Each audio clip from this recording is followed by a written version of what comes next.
Nothing will stop you being creative so effectively as the fear of making a mistake. There's no such thing as a mistake, and any drivel may lead to the breakthrough. In 1962, a comic book publisher looked at his writer and said, "Stan, that is the worst idea I have ever heard." The idea was Spider-Man, a teenager, a nerd, a kid with acne and rent problems who happened to have superpowers. The publisher's name was Martin Goodman.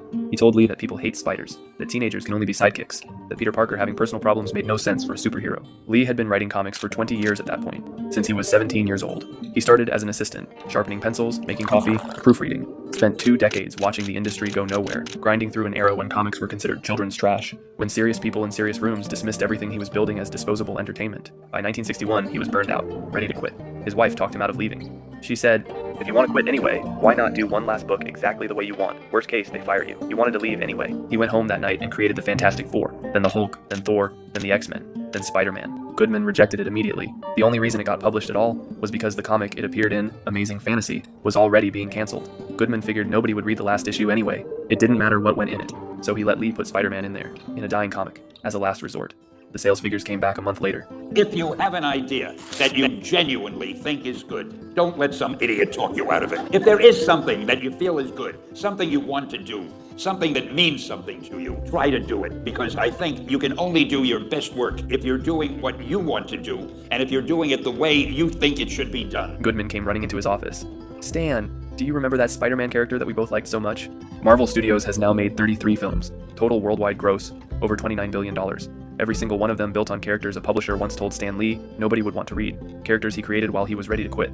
While the industry thought he was making children's trash. While nobody was taking any of it seriously. Bob Ross took his first painting class at a USO club during lunch breaks. He was selling landscape paintings on gold prospecting pans to tourists for extra cash. Painting in whatever time he could find between everything else. His painting instructors wanted him to do abstract work. He disagreed with almost all of them. He was drawn to landscapes, mountains, snow, trees, nothing the serious art world would ever take seriously. He kept painting anyway. In 1982, he launched The Joy of Painting on public television. The first season was so bad, the audio so poor, the video quality so rough, that it was never aired again. The partnership with the first studio dissolved completely. He had to find a new home on PBS from scratch. He found one, kept going. The second season, the third. Just let your imagination run wild. Let your heart be your guide. In the time you sit around worrying about it and trying to plan a painting, you could have completed a painting already. Let it happen. And I would spend weeks just working on a picture, drawing it out, getting all the little sketches and stuff. And then I'd go back and spend maybe a month trying to fill in the blocks. And here, we let it happen. It comes right out of here. It's in you, and you put it on the canvas. The show ran for 31 seasons, 403 episodes, over 30,000 paintings completed in his lifetime. All of them made fast, none of them planned.